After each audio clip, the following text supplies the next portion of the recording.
Ya oke teman-teman, perkenalkan nama saya Pavel Paulus. Dalam video kali ini saya akan mereview beberapa bahan bacaan yang paling saya senangi selama menempuh kuliah sejarah masyarakat Islam. Nah, sebelum saya masuk ke review buku ya, kalau teman-teman mengetahui ya, sejarah daripada Islam ini sendiri merupakan satu lingkup sejarah dengan perjalanan historis yang cukup panjang. Kita berbicara Islam, kita tidak hanya berbicara mengenai satu agama, tapi Islam juga berbicara mengenai hal-hal yang menyangkut ke berbagai aspek kehidupan masyarakat, baik di seluruh dunia maupun penyebarannya di Indonesia. Nah, kalau kita lihat berbicara mengenai sejarah Islam itu sendiri ada satu keunikan, di mana yang saya katakan tadi adalah Islam tidak hanya berbicara mengenai sebuah agama, tetapi juga satu agama yang bisa menyusup ke berbagai bidang kehidupan, baik dari segi sosial, ekonomi, politik, ya dan lain sebagainya. Nah, kali ini dalam sejarah masyarakat Islam ini, nah kita tahu bahwa Islam tadi adalah satu perjalanan historis yang panjang. Kalau kita berbicara mengenai sejarahnya tentunya, juga berbagai kajian-kajian yang ada di dalamnya juga tergolong kompleks. Kompleks dalam artian ya kita banyak pembahasan di dalamnya. Seperti yang saya katakan, tidak hanya berbicara mengenai agama, tetapi kalau kita berbicara mengenai politik, kita juga bisa masuk dalam konteks ini. Nah, dalam Islam sendiri, salah satu hal yang paling saya tertarik adalah pembahasan mengenai studi keislaman dan juga budaya Jawa. Nah, sejarah Islam di Jawa ini kita banyak bisa menemui jenis-jenis bukunya. Nah, tapi kali ini saya akan review kepada teman-teman sekalian yang buku-buku yang saya suka, ya bisa dikatakan paling favorit lah bagi saya dalam mempelajari studi mengenai Islam kejawen ini. Yang pertama di sini saya punya buku karya dari Clifford Geertz, Agama Jawa, atau dalam bahasa Inggrisnya adalah The Religion of Java. Yang kedua adalah buku dari Kiai Haji Muhammad Solihin, yaitu berjudul Ritual dan Tradisi Islam Jawa.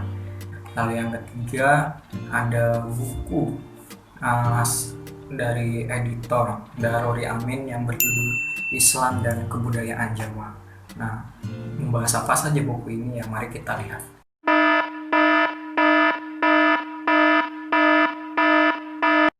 Oke, yang pertama ada buku dari Clifford Geertz dengan judul Agama Jawa. Nah, dalam buku ini merupakan satu buku terbitan lama ya tentunya. Ya dimana buku yang saya baca ini adalah cetakan kedua atau terbitan kedua, dimana yang pertama terbit tahun 1960 dan yang kedua ini baru terbit kalau tidak salah ya 2014 ya mungkin. Nah, terus buku ini ditulis oleh seorang antropolog yang sungguh sangat terkenal ya bagi masyarakat Indonesia tentunya, karena beliau juga banyak memiliki kajian-kajian mengenai keindonesiaan yang begitu luas dan juga masyarakat Indonesia ya juga termasuk dalam kajiannya. Nah, terutama kajian yang unik adalah ketika Clifford Geertz ini mengkaji satu kebudayaan dari masyarakat Jawa. Nah, di dalam buku Agama Jawa ini mengambil satu latar tempat di sebuah kota yang dinamai Mojokerto. Nah, dalam ini dia mengambil latar Mojokerto, di mana dalam Mojokerto ini seorang Clifford Geertz menggambarkan, memetakan satu kondisi kebudayaan dari masyarakat Jawa pada saat itu. Nah, di mana kalau kita sangat familiar dengan istilah abangan, santri, dan priayi. Nah, di mana ketiga hal ini adalah tiga subkultur kebudayaan yang ada di tengah-tengah masyarakat Jawa. Nah, buku ini membahas ketiga hal ini dengan sangat detail dan sangat kompleks saya rasa. Nah, di mana abangan sendiri ini kalau dalam menurut buku ini dijelaskan adalah satu kelompok masyarakat yang masih berpegang kepada nilai-nilai animisme dan juga kepercayaan mistis tradisional masyarakat Jawa. Nah, di mana mereka ini masih berpegang teguh terhadap nilai-nilai kejawaan ini. Lalu yang kedua ada masyarakat santri ya, di mana mereka dikenal sebagai kelompok masyarakat dengan nilai-nilai Islam yang sangat kental, juga memelihara ajaran-ajaran, berpegang pada ajaran-ajaran yang dengan begitu kuat. Nah, ini masyarakat santri. Yang ketiga adalah masyarakat kelompok priayi, di mana ini adalah masyarakat elit Jawa. Menurut Clifford Geertz, berdasarkan pengelompokan yang dia lakukan, priayi adalah satu kelompok masyarakat elit dari masyarakat Jawa, di mana ya kelompok elit ini yang masih mempertahankan kultur-kultur kesenian yang begitu halus dan juga sangat identik dengan gambaran seorang ningrat ya, dimana ya kelompok priayi ini ya dia memegang nilai-nilai Hinduisme yang cukup kuat. Nah, jadi kalau kita lihat tadi 3 abangan ini dia memegang nilai-nilai animisme atau mengacu kepada tradisi kejawen.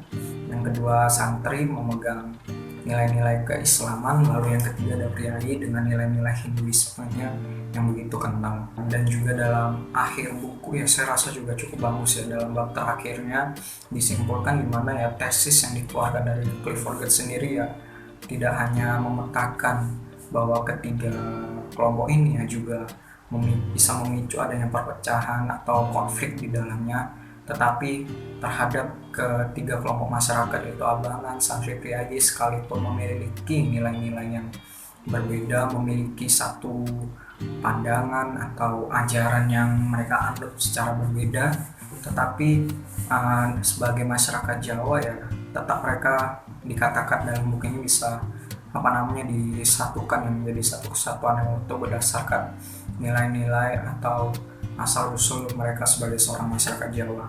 Jadi mungkin sekian sekilas dari buku ini ya, kekurangannya ya mungkin yang saya rasa kurang ya karena ini buku hanya berlatar kepada Mojokerto, jadi ya fokus dari buku ini ya hanya ada pada tempat di Mojokerto itu sendiri.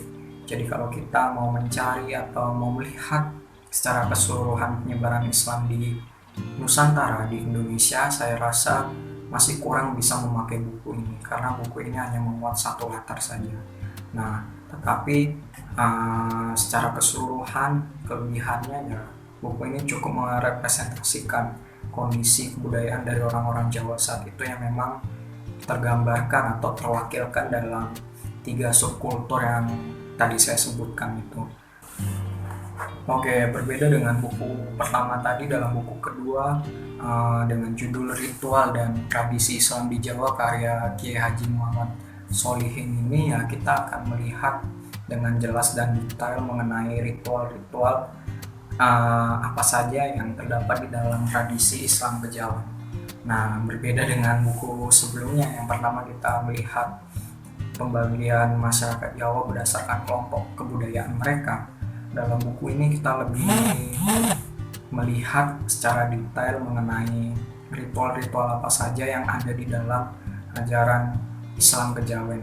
Nah, kalau kita lihat dari daftar isinya di sini terdapat dibagi menjadi 4 garis besar ya. Yang pertama adalah siklus mengenai kehidupan, kedua siklus kelahiran, ketiga siklus pernikahan, dan keempat adalah siklus kematian. Nah, di mana siklus-siklus inilah yang sangat sangat kental sekali ya dengan budaya Islam kejawen itu sendiri. Kalau dalam kelahiran ya kita bisa mengenal satu budaya akikah yang dimana ini satu sinkretisme antara Islam dan kejawen. Budaya hitanan seperti apa, lalu ada selamatan dan ada upacara kematian, penguburan orang mati dan sebagainya. Nah, ya dimana ya berbagai upacara-upacara ini yang tadi dikatakan adalah satu hasil ya daripada sinkretisme antara Islam dengan budaya Jawa sendiri. Nah, dimana hasil-hasil inilah yang akan kita lihat dengan begitu detail dengan membaca buku ini. Nah, berbagai ritual-ritual daripada tradisi Islam di Jawa itu sendiri akan dijelaskan dengan detail di dalam buku ini. Ya, mungkin saya tidak bisa jelaskan satu persatu, nanti bagi kalian yang tertarik bisa lebih baca lagi buku ini, dimana kelebihan buku ini yang saya katakan adalah berbicara mengenai ritual atau tradisi yang begitu detail. Nah, ini satu kelebihan yang dimana ketika kita melakukan satu kajian mengenai Islam kejawen, sudah pasti kita akan mengkaji ritual-ritual apa saja yang terdapat di dalamnya. Dimana ya ritual ini sendiri adalah produk daripada sinkretisme antara Islam dan budaya Jawa itu. Nah, sehingga ketika kita ingin mengkaji ini, melihat lebih jauh, lebih jelas, lebih detail terhadap hal ini, buku ini sangat cocok untuk kita baca ya. Nah, tetapi kekurangannya itu tadi, sama seperti buku yang pertama, ini tidak menjelaskan secara gamblang narasi historis secara keseluruhan dari bagaimana awal mula Islam masuk ke Jawa, bagaimana kehidupan masyarakat Islam di Jawa dan lain sebagainya. Sehingga ya buku ini ya hanya istilahnya memiliki satu topik pembahasan yang detail, tetapi kurang memiliki pembahasan lainnya yang bisa lebih lagi diperkaya dan diperdalam. Ya, jadi kekurangannya saya rasa tidak menjadi masalah dalam hal ini, karena ya kita bisa lebih lagi melihat dengan detail dan jelas mengenai ritual-ritual yang ada.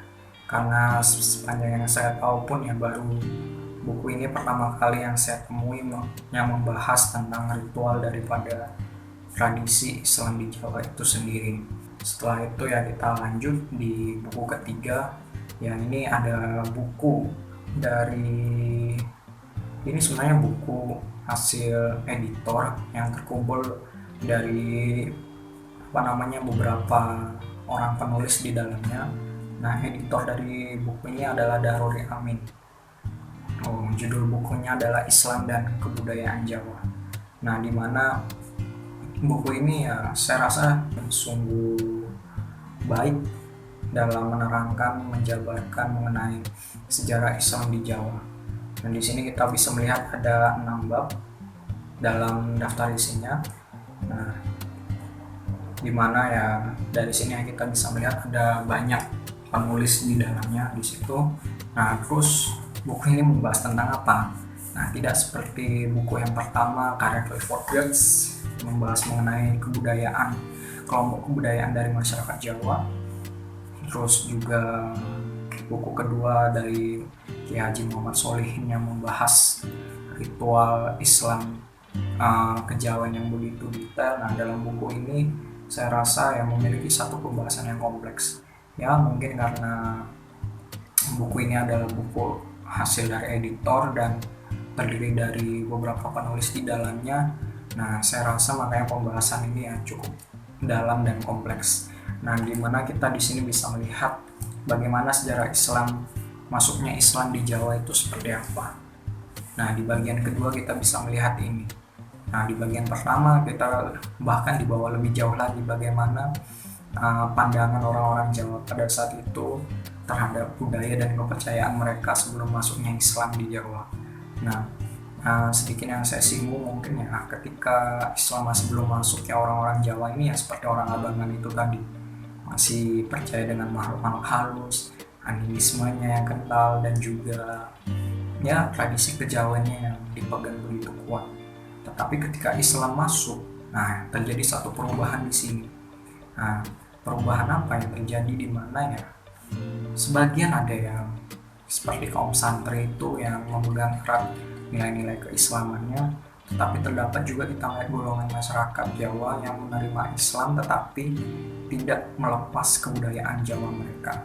Nah, buku ini menyinggung hal ini dengan cukup baik. Saya rasa bahwa masyarakat Jawa yang telah memeluk Islam ya ada juga yang tidak sepenuhnya melepaskan kebudayaan Jawa mereka. Ya, mungkin secara pembahasan dalam buku ini menyangkut pembahasan di buku pertama dan kedua. Tapi seperti yang saya katakan di awal, buku ini membahas lebih kompleks daripada buku-buku sebelumnya. Ya, oke, jadi ya kelebihannya itu buku ini memiliki pembahasan yang luas, ini juga membantu kita untuk menemukan satu literatur yang membawa kita kepada satu pemahaman terhadap sejarah Islam di Jawa yang begitu luas. Saya rasa ini sangat baik bagi setiap kita untuk dapat memperkaya dan memperdalam tradisi Islam di Jawa ini. Selebihnya kekurangan ya saya rasa mungkin karena ini aku lebih banyak berbicara mengenai gambaran umum daripada Islam kejawen ya, sehingga saya rasa pembahasannya masih kalah detail dengan buku yang pertama dan buku yang kedua. Nah, terus kenapa saya memilih 3 buku ini ya, mungkin ya karena dalam buku ini cukup banyak membantu saya ya dalam memiliki pemahaman terhadap Islam kejawen itu. Ya, dalam buku yang bernama Interaksi Masyarakat Islam dengan masyarakat dari kelompok kebudayaan lainnya ini juga dapat saya lihat dengan baik dari penjelasan buku ini, ya sungguh membantu saya terhadap itu ya. Jadi tidak hanya berbicara mengenai penyebarannya seperti apa, tetapi interaksi yang mungkin ya ada pertentangan atau seperti apa. Kebanyakannya dalam buku ini yang berbicara mengenai pertentangan ya, dimana ini membawa saya pada satu pemahaman terhadap kondisi masyarakat Islam Jawa pada saat itu. Lalu buku yang kedua ya juga menuntun saya untuk memahami secara detail mengenai tradisi-tradisi yang ada, seperti tradisi Kitanan yang kita tahu yang banyak umum dilakukan oleh masyarakat saat ini, tapi dalam konteks masyarakat Jawa ini memiliki satu nilai-nilai tersendiri tentunya. Sama juga dengan ritual dalam perkawinan, kelahiran, bahkan kematian pun ya juga menyimpan satu sisi pesan magis di dalamnya, mungkin dengan melakukan ritual-ritual itu. Dan juga uniknya dalam ritual ini juga ada perpaduan antara unsur Islam di dalamnya. Nah, sehingga terhadap produk kebudayaan Islam Kejawen ini sendiri ya membantu dalam buku ini membantu saya untuk mengetahui daripada produk-produk Islam Kejawen itu sendiri secara lebih detail. Nah, lalu untuk buku yang ketiga ya, ini yang bisa saya katakan buku saya yang paling favorit sih. Buku saya yang paling favorit dalam di antara ketiga ini ya, karena buku ini ya meskipun hanya memiliki satu gambaran umum, pembahasan yang kompleks dan ya agak kurang mendetail seperti pembahasan di buku pertama dan kedua, tetapi ya saya rasa buku ini sangat membantu terutama bagi seorang pemula yang masih belum paham atau mengerti tentang sejarah Islam, khususnya sejarah Islam di Jawa itu seperti apa. Dan ketika membaca buku ini ya dengan penjelasan yang sederhana, dengan kompleksitasnya itu tadi, dalam satu buku kita bisa melihat berbagai pembahasan mengenai Islam Kejawen dengan begitu lengkap. Nah, saya rasa ini cukup menuntun ya bagi saya seorang pemula yang baru belajar mengenai studi keislaman di Jawa. Buku ini ya menuntun saya terhadap satu pemahaman gitu. Nah, jadi dari ketiga buku ini overall ya memang sungguh bagus, sangat bagus saya untuk dibaca oleh teman-teman yang juga mulai memiliki ketertarikan atau hanya ingin sekedar tahu mengenai Islam di Jawa itu sendiri ya. Jadi ya mungkin bisa kalian baca dengan ya cara pinjam di perpustakaan ya, kalau kita sudah bebas daripada corona ini ya, teman-teman bisa kembali ke perpustakaan untuk mencari literatur ini, atau juga tersedia beberapa e-booknya dan juga bisa beli di toko online.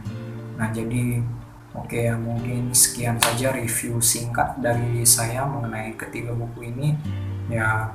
Kiranya melalui hasil review ini teman-teman ya juga bisa memiliki ketertarikan terhadap sejarah itu sendiri, terutama ya tidak hanya berbicara mengenai sejarah Islam, tetapi terhadap konteks sejarah apapun ya. Kiranya kita juga memiliki minat baca untuk menelusurinya lebih jauh, tidak hanya sekedar tahu, tetapi juga lebih lagi memperlengkapi kita dengan ilmu pengetahuan yang cukup, sehingga nilai-nilai akademis dalam setiap diri kita pun juga semakin bertambah.